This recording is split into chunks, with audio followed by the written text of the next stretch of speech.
Welcome to this explainer. Today, we're diving into a seriously dramatic ancient parable straight from the Mahabharata. We're talking about a fascinating clash. What happens when blazing mystical power goes head-to-head with ultimate unbothered calmness? It's a classic setup, but trust me, it has a totally unexpected twist. We're going to break down the psychology, the ego, and the deep ancient wisdom hidden right inside this story. Okay, let's kick things off by meeting our main character, a highly devoted ascetic named Kausika.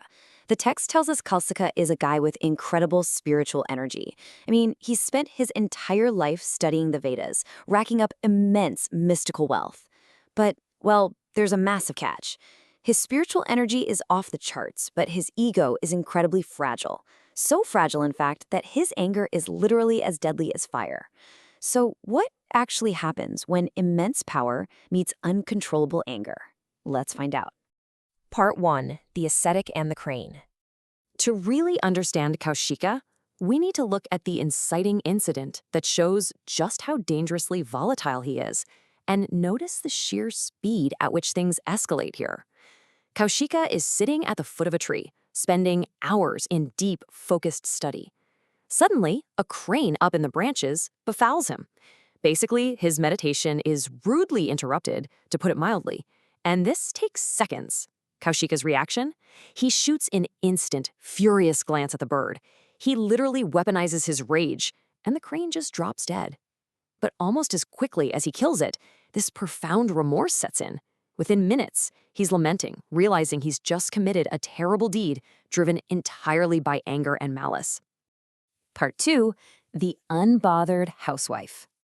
So, carrying the heavy guilt of this murder, Kausika wanders into a village looking for alms. He shows up at a door, demands food, and, given his intense spiritual status, fully expects immediate subservience. But the housewife who answers? She completely shatters his expectations. She casually tells him just one word: stay. See, in her reality, serving her exhausted, hungry husband who literally just walked in the door is her absolute supreme duty. The angry ascetic outside is just going to have to wait. While Kausika is out on the porch, absolutely fuming, she is incredibly methodical inside. She prioritizes her domestic duties step by step, first providing her husband with water and a seat, then serving him savory food and drink.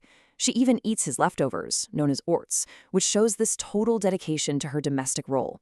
Only after all of that does she attend to the gods, guests, and, you guessed it, our waiting ascetic. She's completely in the zone, entirely disregarding the dangerously fiery man tapping his foot outside. Part 3. A Clash of Egos. When she finally remembers him and brings out the alms, Kausika is just seething. He's blazing with a wrath that he claims could consume the entire earth. And then she drops the absolute mic drop moment of the story on him. She says, "I am no she-crane, O regenerate Rishi. Engaged as thou art, what canst thou do to me with these angry glances of thine?"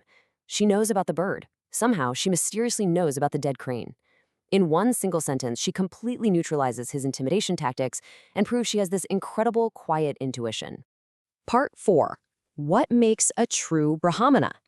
Having stopped him dead in his tracks, the housewife completely shifts her tone and delivers a profound philosophical masterclass to this humbled ascetic. She breaks down exactly what the gods consider a true Brahmana to be.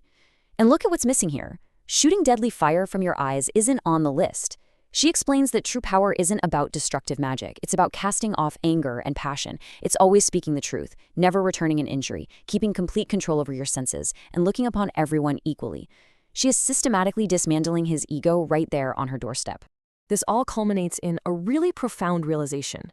The anger that a person cherishes is the greatest of foes which that person hath. So the crucial point she's making here is that Kausika's absolute worst enemy isn't a disrespectful bird or a busy housewife making him wait. His greatest enemy is actually his own untamed, fiery rage.